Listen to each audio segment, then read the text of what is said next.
Everyone, thank you for joining me once again. I'm Elizabeth Voss, Editor-in-Chief of Disability Media, and I'm here with you to read you one of our articles.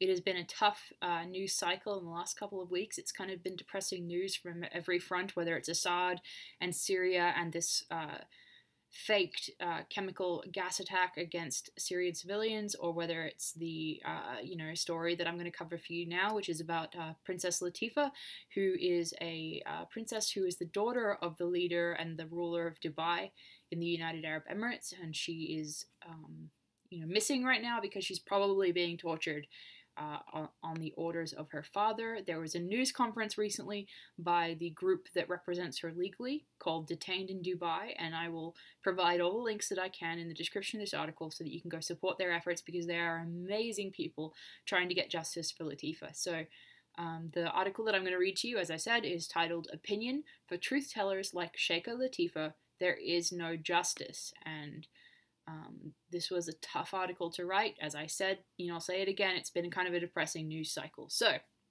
But I will just get right into it. I said, Sheikha Latifa Al Maktoum hoped the public would never have to see the 40-minute video she created before her attempted escape from Dubai, which was only to be published in the event of a disaster. In the 40-minute clip, she repeatedly tells the camera, "This might be the last video I ever make." Latifa is the daughter of Mohammed bin Rashid Al Maktoum, the leader and ruler of Dubai. As she explains in her recording, she previously attempted to flee Dubai in her teens, but was caught at the border with Oman, leading to 3 years of continual torture on the personal orders of her father. As she explains, Latifa is not the only family member who has suffered at the hands of Sheikh Mohammed. Her sister, Shamsa, she said, attempted escape in the UK in 2001 at the age of 19, but was kidnapped off the street by henchmen of Sheikh Mohammed after just 2 months. Articles published by The Guardian confirm both Princess Shamsa's escape and her eventual kidnapping. On her return to Dubai, Latifa recalls that Shamsa was also imprisoned, tortured, and eventually monitored 24/7 by medical personnel, who Latifa characterized as following her sister like a, quote, cage. In her video, Sheikha Latifa alleges that her father has also been responsible for ordering the deaths of members of the royal family, including his sister-in-law, saying that he is responsible for so many deaths, he has ruined so many lives. And Latifa also, in her tell-all video, Sheikha Latifa's tell-all video was given to her legal representatives from the UAE Civil and Criminal Justice Specialists of Detained in Dubai, and saying that if she were ever to be killed or to go missing, the recording was to be published. And Detained in Dubai's founder, Rada Sterling, received a phone call from Latifa during their attempted escape, begging for help and stating there were men aboard the Nostromo with audible gunfire in the background. Latifa has not been heard from since. So Shahid Bolson, who is the joint managing partner with the group Detained in Dubai, penned an extremely informative article on the events which followed the creation of Latifa's filmed testimony, writing that the escape attempt was initiated in late February 2018. He said, quote, Latifa escaped the UAE along with her friend Tina Hyen, I'm totally unsure how to pronounce that, I'm so sorry, of Finland, with the help of French-American national Hervé Joubert. Sorry, I'm really terrible at pronouncing these names, I apologize. But Joubert is a former French intelligence agent, and along with her friend Tina, as I said, Latifa was secretly transported across the border with Oman and escaped on Joubert's American-registered yacht, the Nostromo. They sailed for Goa, India, with an intention of then flying to the United States to seek asylum, and Bolson describes the events that followed on March 4th. He wrote, quote, Detained in Dubai, with whom Joubert and Latifa had made contact while at sea, received a panicked call from Latifa saying that the boat was under siege and amidst gunfire. Communication ceased at this point, and Detained in Dubai filed missing persons reports for all on board and brought the disappearance to the attention of the United Nations, as well as to the international media. Following these steps, Joubert and Tina, Latifa's Finnish friend, were both subsequently released from the UAE, and we are now learning more details about the events surrounding the capture of the Nostromo and its passengers and crew. The actions of the UAE in this matter are astonishing and give considerable credence to the allegations Latifa made in her video. And that is the end of the quote from Shahid Bolson, who wrote that really good blog post, which I have linked in the article. I will also link to that in the description of this video because it's really a good standalone piece and a resource for anyone who's trying to understand what has happened in this situation. At the time that I wrote this article, there was only one legacy press outlet report on this, and that was from RT. And RT's report on the abduction related that the testimony of Hervé Hobert, who stated at least 5 warships, 2 military planes, and a helicopter were deployed in the raid on this yacht, this US-flagged yacht. And he said, quote, "We were taken to the UAE, kidnapped, and sent to jail in the UAE, I don't know where." And the entire video, produced by Princess Latifa just before her doomed attempted escape, is available in full in the article, which I'm reading to you from, and it will also be linked in the description of this video. Since I wrote the article and published it, on the same day that I published it, there were a couple other more establishment media reports from the Daily Mail and a couple of others, and I'm really, really glad to see that because we need to be raising awareness of this kidnapping. And so, but I just wanted to say that because in the article at the time, that was the RT report was the only establishment or a well-known media outlet that had reported on this.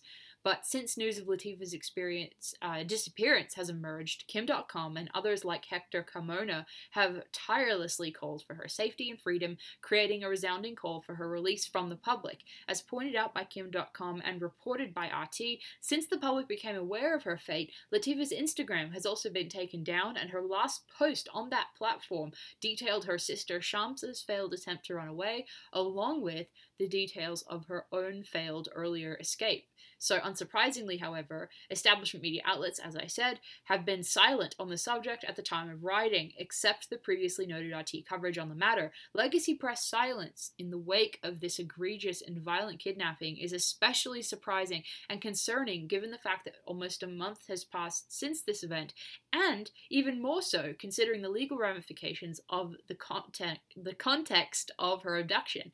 And this author contacted Princess Latifa's legal representatives with detained in Dubai through the amazing intervention of Hector Carmona, who was already in contact with them, and so he passed along their details, and then I spoke to them, and it was really, really helpful.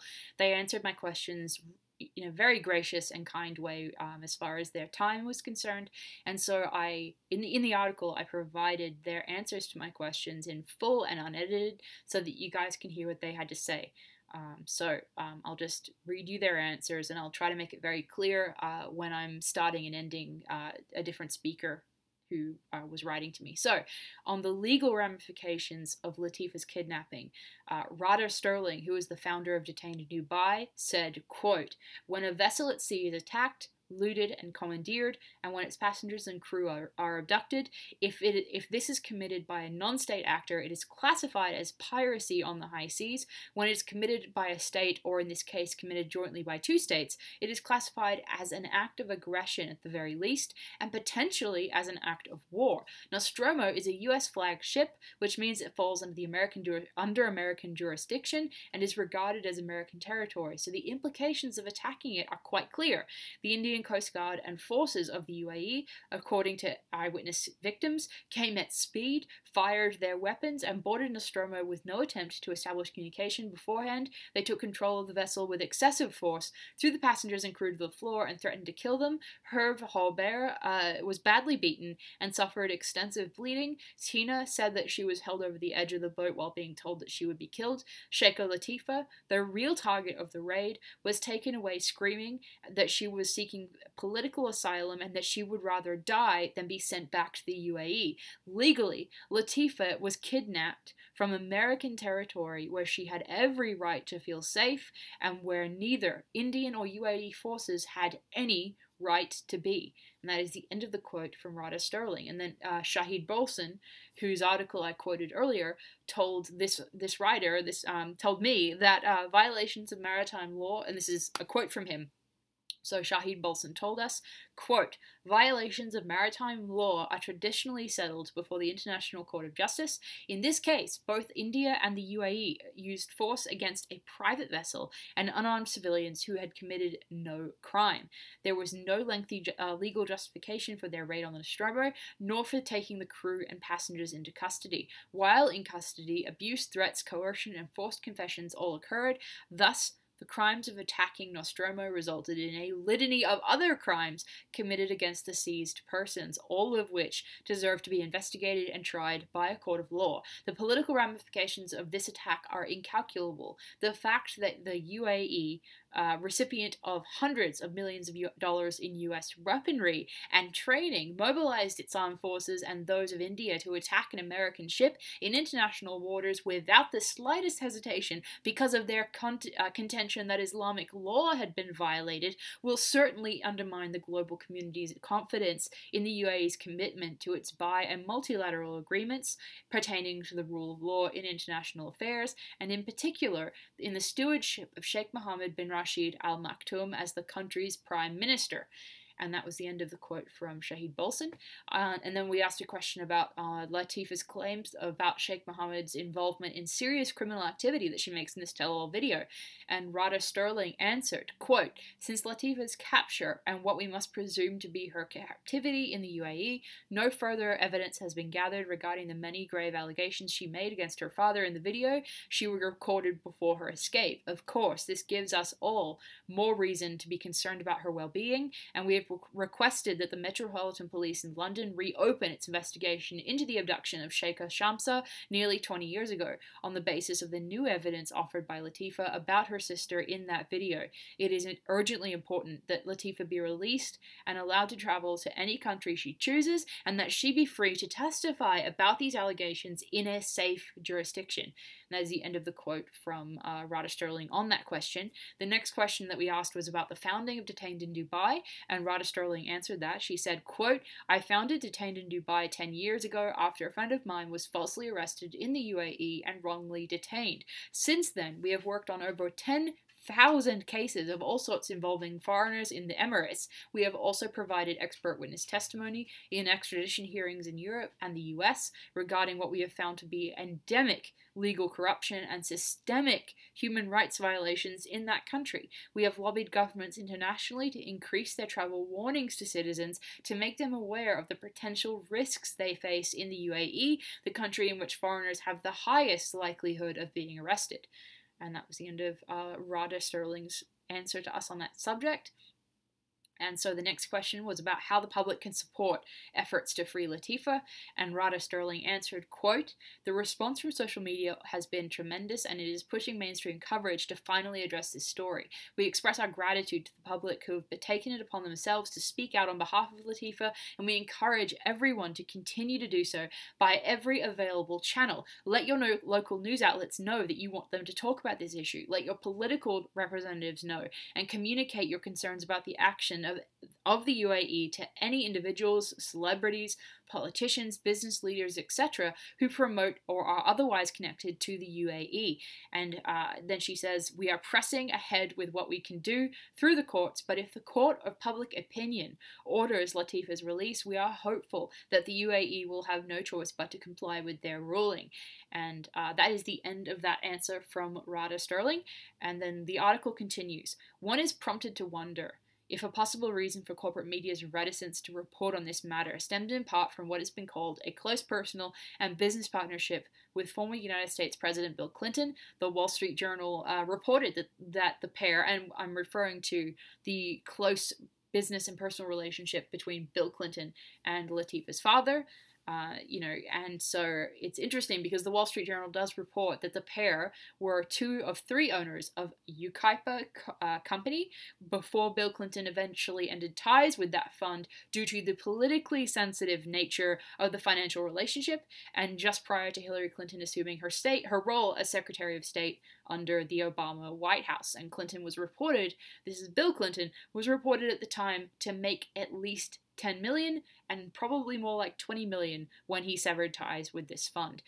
There were a number of different reports on the exact number of millions of dollars, but it could have been anywhere between 10 and 20 million dollars. So that's a lot of money to make with the father of Latifa, who is Sheikh Mohammed. But Hector Carmona, who has a wealth of experience in the equine industry, particularly in the field of dressage, emphasized that the sheikh was eventually exonerated, but was involved in a horse doping scandal. And Hector also explained that Sheikh Mohammed's junior wife, Princess Haya, served as the president of a equestrian organization known by the acronym FEI, and that during her reign she oversaw a culture of horse abuse. And that's really interesting because the FEI is supposed to be about the well-being of horses and ensuring the well-being of horses in these high-level competitions, whether it's dressage and a number of other issues to do with the equestrian industry. So from what Hector told us, there was a culture of abuse under Princess Haya's reign. I'm hoping that we will write a longer article on the specific subject of horse abuse at some time. But back to the article. So princesses are not the only ones that are tortured for truth-telling, and if we do not act, the many Latifas of this planet will continue to be silenced and tortured while we remain complacent and complicit. In the last few years, the public has been borne witness to a series of truth-tellers who, instead of being vindicated for their bravery and integrity, were punished in sometimes unimaginable ways. Just before news of Latifa's attempted escape emerged, WikiLeaks editor-in-chief Julian Assange was also cut off from communication with the outside world, ostensibly at the behest of Spain, for speaking out on behalf of unfair politically motivated imprisonment of Catalan leader Charles Puigdemont. I'm so sorry if I'm mispronouncing that. Likewise, a few years ago, the lives of Khalif Browder and his family were also destroyed when the teenager refused to falsely admit that he had committed a crime, with his honesty resulting in 3 years spent at Rikers prison without charge or trial, including 2 years spent in solitary confinement. And examples of atrocities like this seem absolutely endless. The ultimate conclusion drawn is always the same. That is that we cannot wait for change. We must demand it, create it, enact it, and ourselves by whatever means necessary.